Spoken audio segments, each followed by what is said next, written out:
सरकार ने 3 सितंबर 2025 को जीएसटी परिषद की 56वीं बैठक में एक ऐसा क्रांतिकारी फैसला लिया है जिसने न केवल खाद्य प्रसंस्करण उद्योग बल्कि आम उपभोक्ताओं के चेहरे पर भी मुस्कान ला दी है। इस बैठक में अधिकांश आवश्यक खाद्य पदार्थों को जीएसटी के 0 या 5% स्लैब में लाकर कराधान को बेहद सरल, पारदर्शी और न्याय संगत बनाया गया है।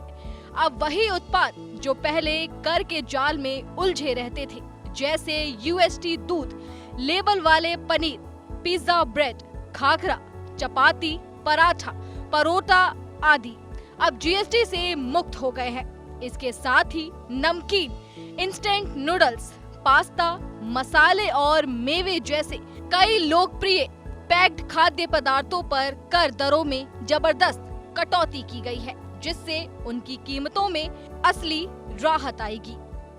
यह सिर्फ करों में कमी नहीं, बल्कि सरकार की उस दूरदर्शी सोच का जीवंत उदाहरण है जो उद्योगों को सशक्त बनाते हुए मध्यम वर्ग और ग्रामीण भारत के लोगों की जेब पर भी असर डालती है। किसानों से लेकर एमएसएमई तक, छोटे पैकेजेस से लेकर बड़े खुदरा विक्रेताओं तक, हर स्तर पर यह फैसला लाभकारी होगा। पैकेजिंग और परिवहन लागत में कटौती से उत्पादन में वृद्धि होगी और बाजार में उचित दामों पर आवश्यक वस्तुएं आसानी से उपलब्ध होंगी। इससे न केवल उपभोक्ता खुश होंगे, बल्कि खाद्य प्रसंस्करण उद्योग की प्रतिस्पर्धात्मक और विकास को भी नई उड़ान मिलेगी।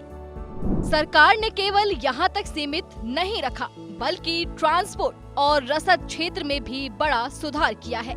वाणिज्यिक माल वाहनों पर जीएसटी दर को 28% से घटाकर 18% करने का कदम देश की आपूर्ति श्रृंखला को मजबूती देगा। ट्रक मालिकों की पूंजी लागत कम होने से माल ढुलाई सस्ती होगी, जिसका असर कृषि, निर्माण, एफएमसीजी और ई कॉमर्स जैसे तमाम महत्वपूर्ण क्षेत्रों में दिखेगा। खासकर छोटे और मध्यम ट्रक मालिकों को यह राहत सीधे आर्थिक ताकत देगी, जो रोजगार और विकास के लिए बहुत जरूरी है। यह पूरे सुधार का असली सार यही है कि सरकार ने कर व्यवस्था को आसान, प्रभावी और उपभोक्ता मुखी बनाकर न सिर्फ आर्थिक सुधारों को आगे बढ़ाया है, बल्कि सामाजिक न्याय और समावेशी विकास को भी मजबूती दी है। यह जीएसटी सुधार इस बात का स्पष्ट संदेश है कि सरकार हर नागरिक की जरूरतों को समझती है और देश को आत्मनिर्भर, मजबूत और समृद्ध बनाने के लिए हर संभव कदम उठा रही है।